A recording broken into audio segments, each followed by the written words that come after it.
Hello दोस्तों, स्वागत है आपका आज के अभ्यास सीरीज के अगले session of social security schemes पे। इससे पहले दोस्तों हम आपके 3 सेशंस ले चुके हैं जहां पे हमने काफी प्रोमिनेंट स्कीम्स डिस्कस की हैं। हमने पेंशन सेक्टर के बारे में डिस्कस किया है, हमने रूरल डेवलपमेंट के बारे में डिस्कस किया है, हमने कहीं ना कहीं इंपॉर्टेंट फाइनेंशियल सेक्टर की जो स्कीम्स हैं उनके बारे में डिस्कस किया है।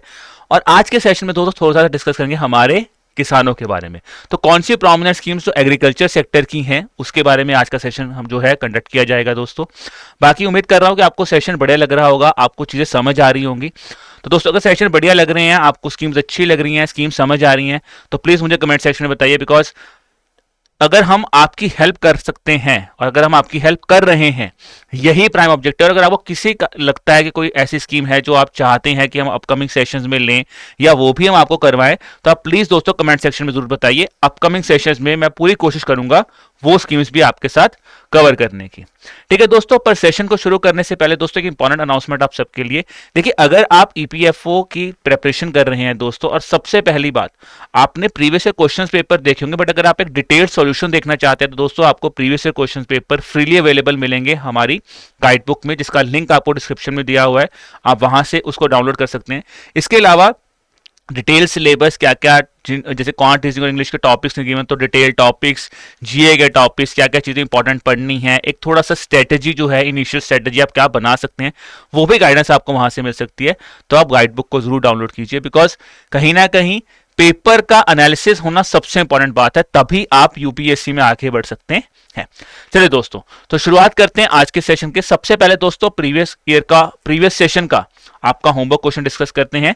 कृषि सखी कन्वर्जेंस प्रोग्राम के ऊपर मैंने आपसे सवाल पूछा था, बिकॉज पिछले सेशन में मैंने आपके साथ लखपति दीदी स्कीम पढ़ी, national rural livelihood mission scheme हमने पढ़ी थी, हमने ड्रोन दीदी पढ़ी, हमने नरेगा स्कीम पढ़ी। ठीक है, तो उसी कंटेक्स्ट में मैंने आपसे क्वेश्चन पूछा, कृषि सखी कन्वर्जेंस प्रोग्राम जो है वो एक डायमेंशन है लखपति दीदी के अंदर। ठीक है जी, ऑब्जेक्टिव क्या है कि इसको रूरल इंडिया को ट्रांसफॉर्म करना है एज कृषि सखी, जहां पे ट्रेनिंग और सर्टिफिकेशन दी जाएगी to the para extension workers. अब यहां पे कौन सी स्टेटमेंट सही है इस स्कीम के रिगार्डिंग जानते हैं। क्वेश्चन था कि it aims to train rural women as a para extension workers in agriculture and livestock. दूसरा है certified Krishi Sakhis are authorised to distribute government subsidies to local farmers. तीसरी स्टेटमेंट है the programme includes modules on integrated farming, bio inputs and farmer field schools. देखो, अगर आप second और third statement को थोड़ा सा ध्यान से समझे दोस्तों, तो ये स्टेटमेंट्स क्या हो रही हैं, कहीं ना कहीं कंट्राडिक्ट कर रही हैं। देखिए, बायो इनपुट्स की बात करें, आप करें बायो इनपुट्स देंगे या फार्मर फील्ड स्कूल्स में जो है इंटीग्रेशन की बात की जाएगी स्कीम के अंदर। दूसरा कह रहे हैं क्या सब्सिडीज दी जाएंगी। देखिए, सब्सिडीज क्या लखपति दी, मतलब गवर्नमेंट ये तो कभी नहीं बोलेगा ना कि किसी को ट्रेंड करो और बोलो आप ही सब्सिडी दे दो, सरकारी सब्सिडीज।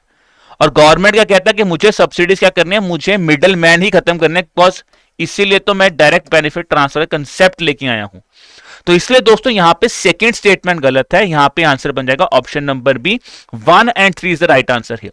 बिकॉज देखिए, आप थोड़ा सा देखो, अब यहां पे इन क्वेश्चन को कैसे सॉल्व करना है।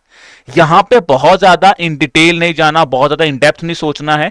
बेसिक, अगर आप बिल्कुल बेसिक से जो इस चीजों को समझोगे तो आई थिंक आप इन क्वेश्चंस को इजीली आंसर कर सकते हो। ठीक है, इतना आसान नहीं है, मैंने बिल्कुल हर एक चीज याद हो जाएगी, बट हाँ थोड़ा सा बेसिक चीज आपको यहां पे याद रखना है, बिकॉज इनका प्राइम ऑब्जेक्टिव एडवाइजरी देना है, एडवाइस करना है, सपोर्ट करना है, ये इनका प्राइम ऑब्जेक्टिव है, ना कि बेसिकली सब्सिडीज प्रोवाइड करना इनका ऑब्जेक्टिव है। ठीक है दोस्तों, तो ये था हमारा होमवर्क क्वेश्चन प्रीवियस सेशन से। अब शुरुआत करते हैं आज की स्कीम्स के ऊपर। तो पहली स्कीम जो मैं आपके साथ लेके आया हूं उसका नाम है पीएम किसान स्कीम। बहुत इंपॉर्टेंट स्कीम है। ठीक है जी, Pradhan Mantri Kisan Samman Nidhi, important scheme for agriculture sector. अब ये स्कीम बेसिकली क्या है, ये स्कीम सरकार ने लॉन्च की थी एग्रीकल्चर सेक्टर ने, कि जो किसान, ठीक है ना, अपनी लोकल नीड्स को मीट करने के लिए कुछ पैसा हम उनको दें, उसलिए पीएम किसान स्कीम सरकार ने लॉन्च की। अब यहां पे आपसे पूछा है कौन सी स्टेटमेंट सही है। All land holding farmers families are eligible provided they have cultivable land as per the state और यूनियन टेरिटरी रिकॉर्ड। दूसरा पूछा गया institutional land holders and income tax payers are excluded from the scheme. तीसरा यह पूछा गया the benefit of 6,000 is transferred in 3 equal instalments of ₹2,000 each year. ठीक है जी, अब यहां पे पूछा है कौन सी स्टेटमेंट सही है। तो दोस्तों यहां पे सभी की सभी स्टेटमेंट सही है, बिकॉज अगर आप पीएम किसान स्कीम की बात करो तो ऑब्जेक्टिव सिंपल क्या है, हमें एक किसान की नीड को मेंटेन करने के लिए पैसे देने हैं। जितने देते हैं हम 6,000 रुपए देते हैं 3 इंस्टॉलमेंट में 2,000 रुपए, यानी कि हर 4 महीने के बाद हम यहां पे पैसा देते हैं। अब ये पैसा किसको दिया जाएगा? ये पैसा दिया जाएगा उन्हीं फार्मर्स को जिनके नाम पे लैंड है।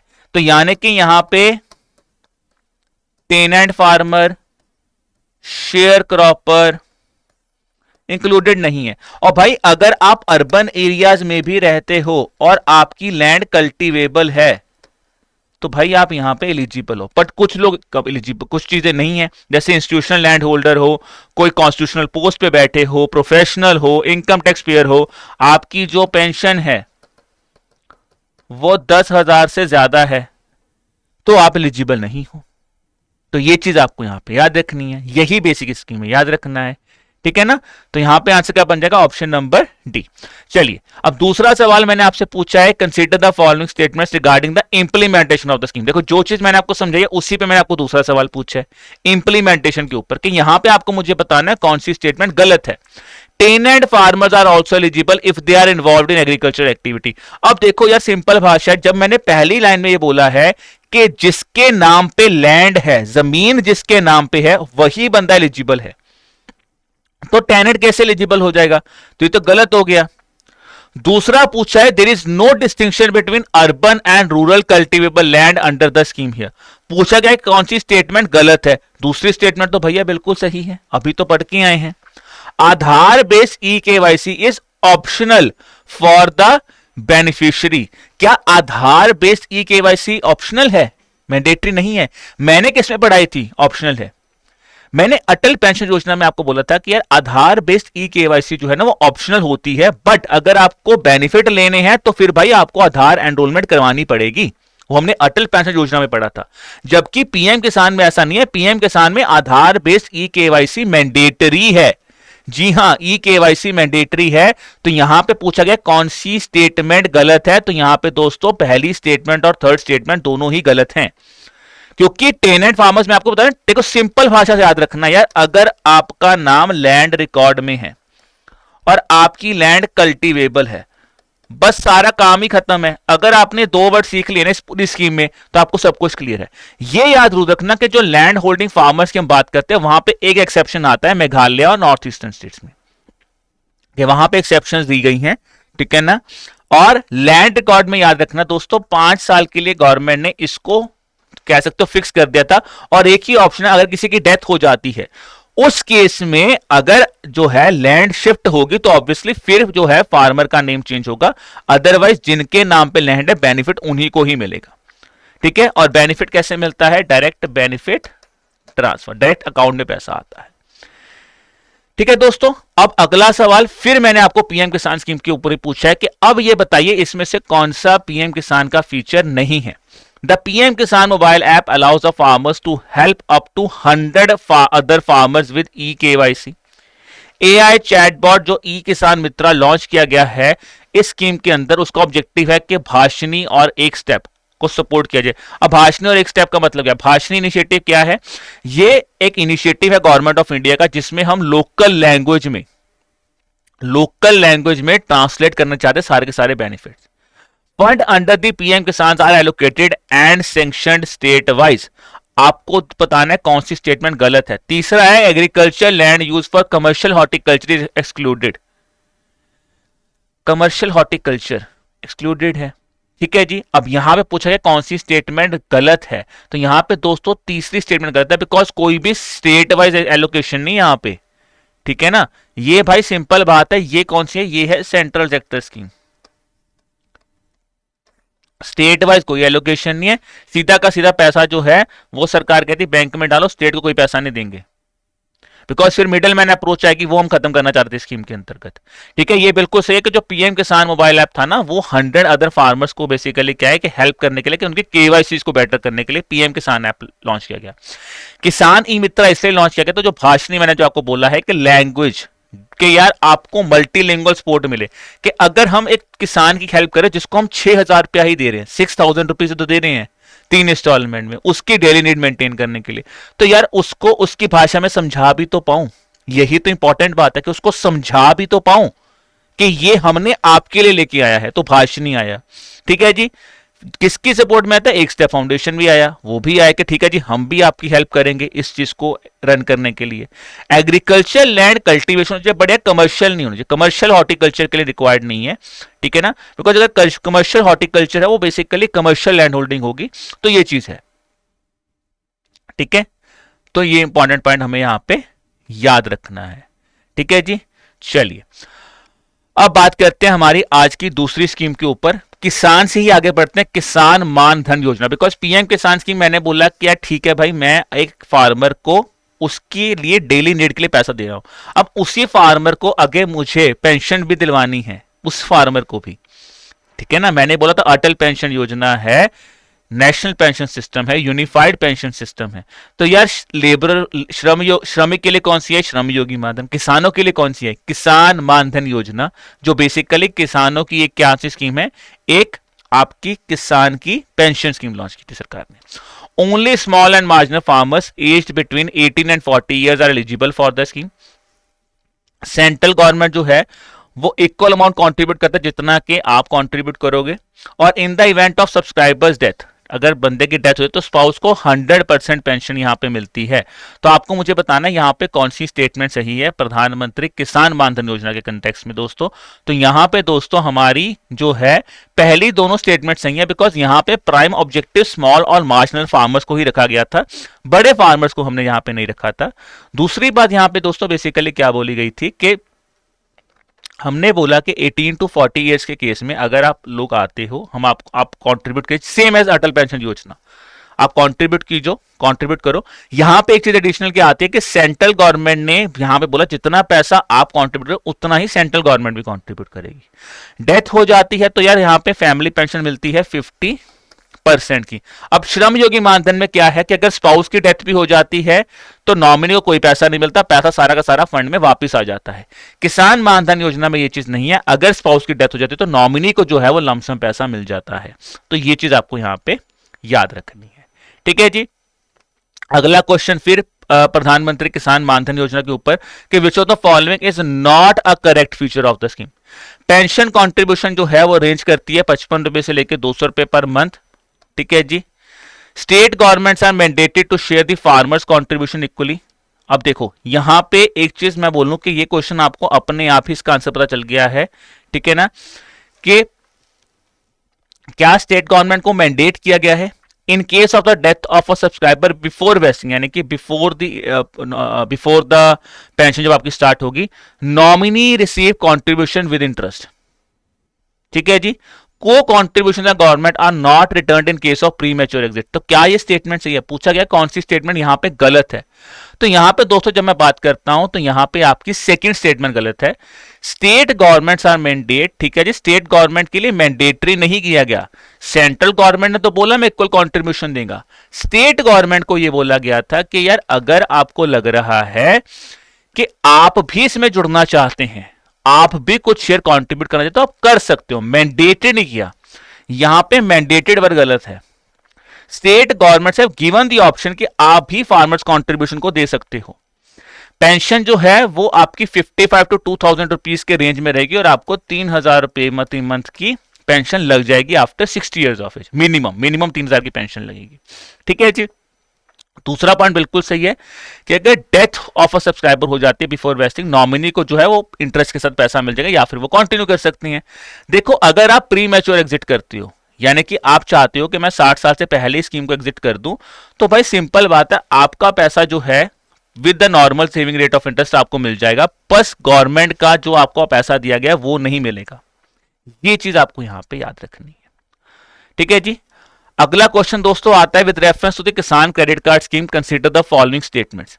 The scheme covers both farming and allied activities like animal husbandry and fishery, ठीक है जी। अब थोड़ा सा आगे बढ़ते हैं पीएम किसान स्कीम से किसान क्रेडिट कार्ड की तरफ।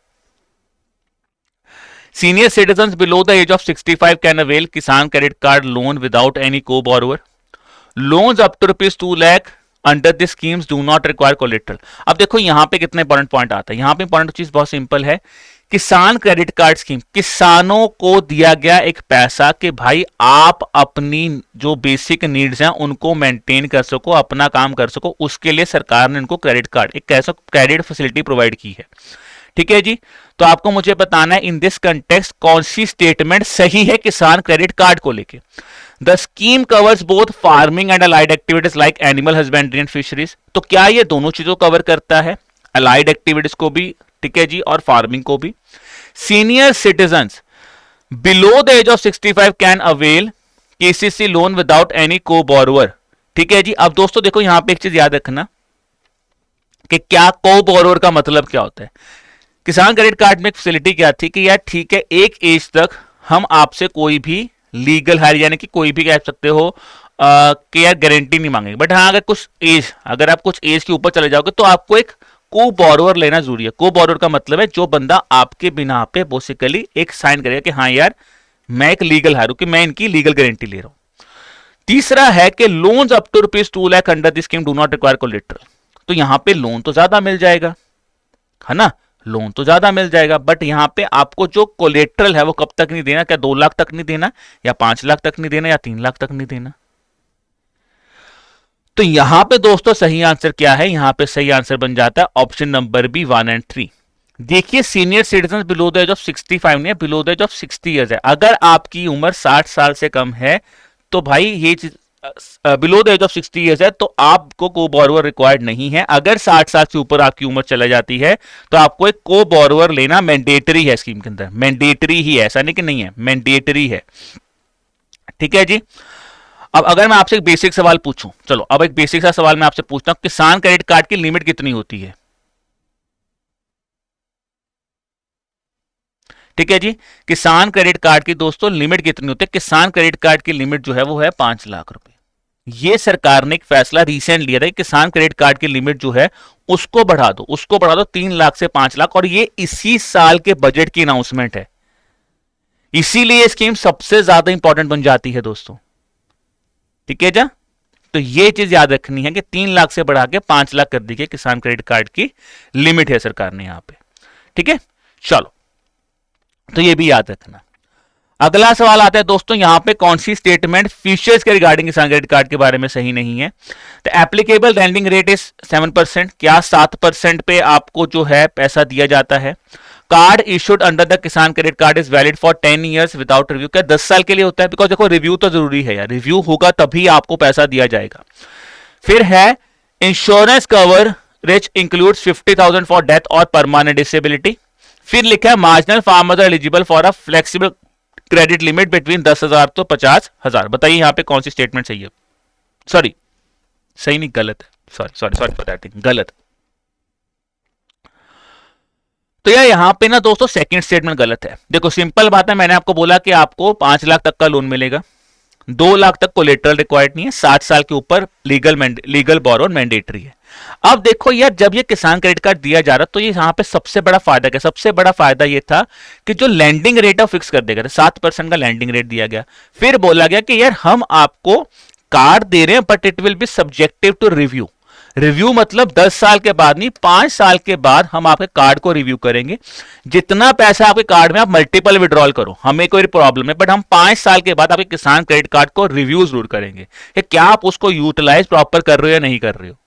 जो किसान क्रेडिट कार्ड आपको दिया जा रहा है उसके अंतर्गत दोस्तों आपको एडिशनल फीचर्स दिए जा रहे हैं, यानी कि उस कार्ड के थ्रू ही आपको 50,000 रुपए की डेथ और परमानेंट डिसेबिलिटी जो है वो प्रोवाइड करी जा रही है, और 25,000 रुपए यहां पे मिलते हैं आपको इसी कार्ड के अंदर आपके किसी अदर रिस्क के ऊपर।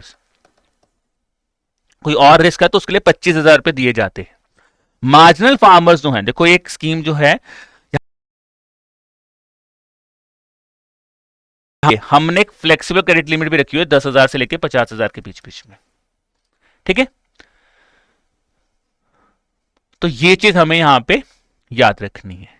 अब बात करते हैं दोस्तों आज की लास्ट स्कीम के ऊपर, प्रधानमंत्री फसल बीमा योजना के ऊपर। ठीक है जी, अब आपको मुझे बताना है प्रधानमंत्री फसल बीमा योजना जो कि हमारी क्रॉप इंश्योरेंस को लेके बहुत ही इंपॉर्टेंट स्कीम है। इस कंटेक्स्ट में आपको मुझे बताना है कि इस स्कीम के ऊपर कौन सी स्टेटमेंट सही है जो यहां पे बताई गई है। स्कीम जो है ये कवर करती है post harvest losses up to a maximum period of 4 weeks from the date of harvesting. क्या 4 हफ्ते के लिए करती है या 2 हफ्ते के लिए करती है या हफ्ते के लिए करती है, बताइए। स्टेट और UTs have the option to set up their own insurance companies. क्या स्टेट गवर्नमेंट खुद की कंपनी बना सकती है all farmers including sharecroppers and tenant farmers growing notified crops in notified areas are eligible. तो क्या सभी फार्मर्स एलिजिबल हैं जी शेयर क्रॉपर्स को छोड़ के? बताइए यहां पे कौन सी स्टेटमेंट सही है। अब देखो सबसे पहले ये स्कीम क्या थी, सिंपल बात है, फसल बीमा। फसल बीमा का मतलब क्या है कि भाई मैं एक इंसान हूं, मैं क्रॉप उगाता हूं, मेरी क्रॉप पे मुझे इंश्योरेंस दे दो। बिकॉज हमें पता है क्रॉप के कंटेक्स्ट में भारत में बहुत ज्यादा मैसिव सुसाइड हो रहे थे, सरकार फसल बीमा योजना लेके आई। अब सीधी बात है यार, कुछ क्रॉप्स होंगी, ऐसा तो नहीं है कि आप कोई भी क्रॉप ले आओगे। तो आपने बोला कुछ तो कंटेक्स्ट रखो कि ठीक है मैं दूंगा। आपने बोला यार क्रॉप वो लगाओ जो कि वहां पे नोटिफाइड है, ठीक है जी। और दूसरी बात है उस क्लाइमेटिक कंडीशन के साथ सूट भी करती है। अब आप राजस्थान में गन्ना लगा दो यार और आप बोलो कि मेरा गन्ना नहीं बना और मुझे तो क्रॉप इंश्योरेंस दे दो, सरकार क्यों देगी? वो बोलेगी फिजिबल ही नहीं है, जोग्राफिकली लोकेशन ही रिक्वायर्ड नहीं है, तो जोग्राफिकली और पोजीशन वो सारी रिक्वायरमेंट ही नहीं है और आप बोल रहे हो गन्ना लगा लोगे। जैसलमेर में लगा लो, जोधपुर में नहीं लगा सकते। तो क्रॉप इंश्योरेंस मिलेगी बट वो क्रॉप जो आप लगा रहे हो दैट शुड बी नोटिफाइड। तो इसलिए हम उस पर हम देंगे। दूसरी बात ये बोलेंगे कि यार क्रॉप इंश्योरेंस तो देंगे, सबसे पहली बात है किस कंटेक्स्ट में देंगे यार? हाँ भाई हम पोस्ट हार्वेस्ट लॉस कवर कर देंगे, बेसिकली तो उन्होंने बोला हम इंश्योरेंस देंगे, बट एडिशनल कवरेज में यहां पे ये बोला गया था कि ठीक है यार अगर आप चाहते हो तो हम आपको पोस्ट हार्वेस्ट लॉस भी दे देंगे, कोई वाइल्ड एनिमल का अटैक हुआ वो भी हम यहां पे कवर कर देंगे। एक चीज यहां पे ये बोले गए थे कि अगर कोई वॉर होती है, यानी कि जो आपको रिस्क पता है कि इसके कारण मुझे रिस्क होने ही वाला है, तो वो चीज यहां पे कवर नहीं है। यानी कि वॉर हुई, अब वॉर के कंटेक्स्ट में तो यार क्या बोला जा रहा है, जैसे अभी ऑपरेशन सिंदूर हुआ, बोला गया ना गांव में कि आप गांव छोड़ के चले जाओ, हो सकता है वॉर हो जाए। तो अगर वार हो जाएगी तो ये थोड़ा ना बोला जाएगा आप क्रॉप इंश्योरेंस दे दो मेरी, उस केस को यहां पे कवर नहीं किया जाता, ठीक है, उस चीज को हम यहां पे कवर नहीं करते हैं। अब वापस आते हैं क्वेश्चन के ऊपर कि यहां पे कौन सी स्टेटमेंट सही है। तो देखिए दोस्तों यहां पे अगर मैं बात करूं तो यहां पे सेकंड और थर्ड स्टेटमेंट बिल्कुल सही है। स्टेट और यूनियन टेरिटरीज को बोला गया था बिकॉज जनरली ये जो स्कीम है ये सेंटर ही रन कर रहा है, पर स्टेट को ये बोला गया है कि हाँ भाई आप चाहते हो तो अपनी कंपनी बना लो। हमने एक पोर्टल बनाया है नेशनल इंश्योरेंस पोर्टल, जो किसान भी अपनी इंश्योरेंस लेना चाहता है वो इस पोर्टल पे है, यहां से इंश्योरेंस ले ले, ठीक है जी। और पोस्ट हार्वेस्ट लॉस जो है यहाँ पे 4 हफ्ते के लिए नहीं 2 हफ्ते के लिए कवर किए जाते हैं, ठीक है। तो ये याद रखना कि नेशनल क्रॉप इंश्योरेंस पोर्टल हम आपको बना के दे रहे हैं, आप यहाँ पे आइए, यहाँ पे आके आप एलिजिबल हो सकते हैं, आप यहाँ पे रजिस्टर कीजिए, आपको फसल बीमा मिल जाएगी। अब स्टेट्स को ये बोला गया है कि कुछ शेयरिंग रखी गई है सेंटर और स्टेट के बीच में, ठीक है, कुछ शेयरिंग रखेंगे सेंटर और स्टेट के बीच में। ये आपको मुझे आज के सेशन में कमेंट करके बताना है कि सेंटर स्टेट शेयरिंग कितनी है इन टर्म्स ऑफ इंश्योरेंस, कितना परसेंट सेंटर कंट्रीब्यूट करता है, कितना परसेंट स्टेट कंट्रीब्यूट करता है, ये मुझे आपको बताना है। ये आपका आज का होमवर्क क्वेश्चन है, ठीक है दोस्तों। अब सेंटर स्टेट शेयरिंग की गई है, उसके बाद ये बोला है कि हाँ भाई अगर स्टेट चाहता है कि मैं खुद ही कंपनी बना तो बिल्कुल, पर स्टेट को यह बोला गया था कि यार आपको विद इन अ टाइमलाइन, आपको कुछ टाइमलाइन तक अपना पैसा जो है वो इंश्योरेंस कंपनी को दे देना है। अगर नहीं दोगे तो हम आपको इस स्कीम से जो कह सकते हैं आप काइंड ऑफ पेनल्टी लगाएंगे और रोल आउट, मतलब स्कीम से आप बाहर भी हो सकते हो। और इसका प्राइम एग्जांपल था आंध्र प्रदेश। आंध्र प्रदेश क्योंकि अपना ड्यू पे नहीं कर पाया था, तो आंध्र प्रदेश ने फसल बीमा योजना से उसको एग्जिट मिला था। जब उन्होंने रीपे कर दिया तो फिर वो दोबारा प्रधानमंत्री फसल बीमा योजना के अंदर इंकलकेट हुए, दोबारा मेंबर बन गए थे, स्कीम के पार्ट बन गए थे, ठीक है जी। चलिए अगला क्वेश्चन आता है with reference to the implementation of the Pradhan Mantri Fasal Bima योजना कंसीडर द फॉलोइंग स्टेटमेंट्स। और बताइए यहां पे कौन सी स्टेटमेंट इनकरेक्ट है। States not uploading farmers data on NCIB portals are still allowed to implement the scheme, ठीक है जी। दूसरा है for rabi crop the premium rate of farmer is 1.5%। तो प्रीमियम रेट बड़ा इंपॉर्टेंट है यार, कितना था 1.5%, 2%, 5% हम सुनते हैं, बट आपको बताना क्या सही है। Participation in this scheme is voluntary. क्या वॉलंटरी है क्या कंपल्सरी है, बताइए तो क्या है जी, कौन सी स्टेटमेंट गलत है ये मुझे आपको बताना है। तो दोस्तों यहां पे सिर्फ और सिर्फ पहली स्टेटमेंट ही गलत है, दूसरी और तीसरी स्टेटमेंट बिल्कुल सही है। देखिए जब ये स्कीम 2020 में लॉन्च हुई थी ना, तब इनिशियली ये बोला गया था कि जो लोनी फार्मर जिन्होंने लोन लिया हुआ है उनके लिए कंपलसरी है। लेटर ऑन स्कीम में अपडेशन कर दिया गया था कि नहीं भाई ये वॉलंटरी नेचर है, फार्मर्स के ऊपर है, ठीक है ना, हम नहीं कह रहे, हम कह रहे हैं आपके ऊपर है। फिर जो प्रीमियम था, प्रीमियम सरकार ने फिक्स कर दिया है कि यार अगर जो राबी क्रॉप है उसके लिए 1.5%, खरीफ के लिए 2% दे दीजिए और हॉर्टिकल्चर के लिए आप 5% जो है वो फार्मर को पे करना है।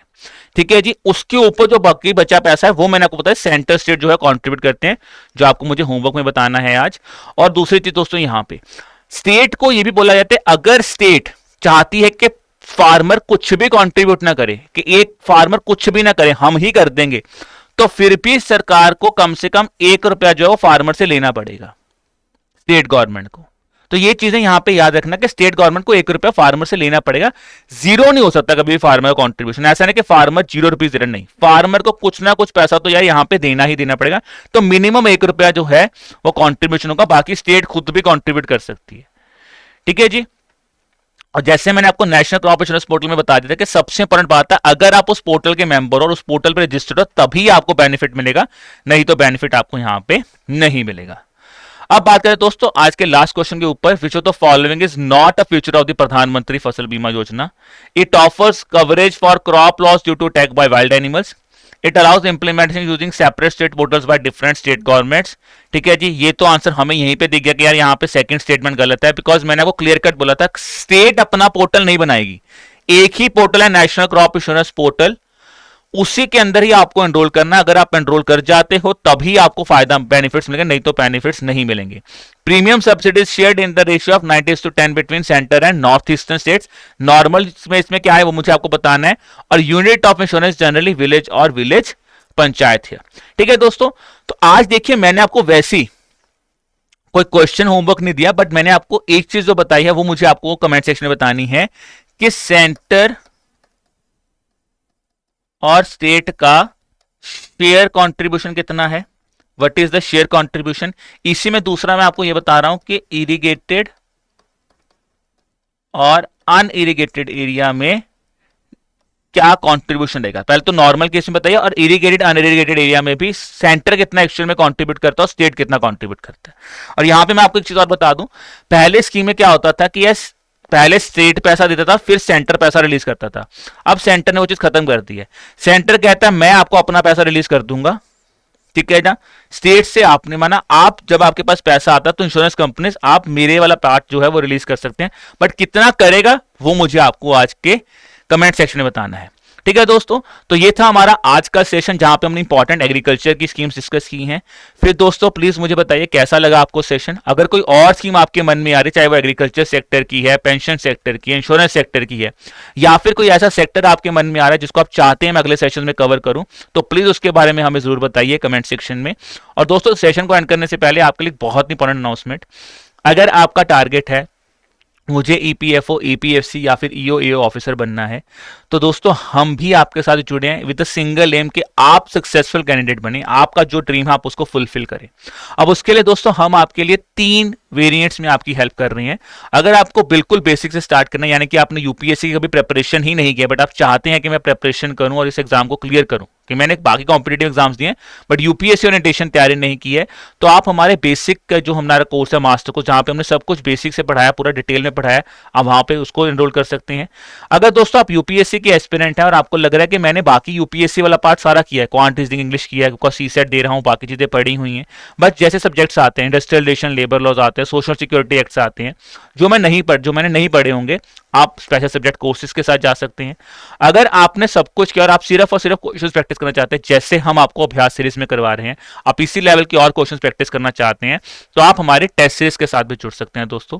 तीनों ही कोर्सेज के लिंक जो है आपको डिस्क्रिप्शन में दिए गए हैं दोस्तों, आप वहां पे जाके क्लिक कीजिए और इन कोर्सेज के साथ जुड़ सकते हैं, जो भी आपकी हेल्प करता है। और अगर आपको लग रहा है कि नहीं मैं प्रिपरेशन खुद कर लूंगा, मैं यूट्यूब के साथ ही तैयारी कर सकता हूं, तो दोस्तों आप हमारे यूट्यूब चैनल को भी प्लीज सब्सक्राइब कर लीजिए और वहां पे जाके भी आप इन सेशंस को देख सकते हैं। बाकी एक इंपॉर्टेंट चीज दोस्तों, इन तीनों सेशंस के मैंने यूट्यूब पे सेशंस लिए हुए हैं, हमारी एक प्रॉपर प्लेलिस्ट है गवर्नमेंट स्कीम्स के नाम से, ठीक है। तो आप वहां पे जाके भी इन सेशंस एंड स्कीम्स के बारे में और डिटेल में जानकारी ले सकते हैं। बाकी जो स्कीम्स मैंने आपको आज पढ़ाई हैं, मैं डिस्क्रिप्शन में आपको इनका लिंक भी प्रोवाइड कर दूंगा, आप वहां पे जाके भी इन स्कीम्स को देख सकते हैं। ठीक है दोस्तों। अब इसी बेस में दोस्तों मैं आपसे आज अलविदा लूंगा। अब आपको मिलूंगा अगले हफ्ते अगली इंपॉर्टेंट स्कीम्स के साथ, सोशल सिक्योरिटी के साथ। तब तक के लिए जो भी स्कीम्स हमने पढ़ी हैं, जो भी सेक्टर्स को हमने एक बार गो थ्रू किया है, प्लीज उन स्कीम्स को पढ़िए, गो थ्रू कीजिए। कोई डाउट है आपके मन में दोस्तों तो हम हमेशा आपके लिए अवेलेबल हैं, just drop us an email on our email ID hello@aerotab.co.in और आप हमें कॉल कर सकते हैं ऑन द नंबर 8146207241। चलिए दोस्तों, मिलते हैं आपको अगले सेशन में। Bye bye.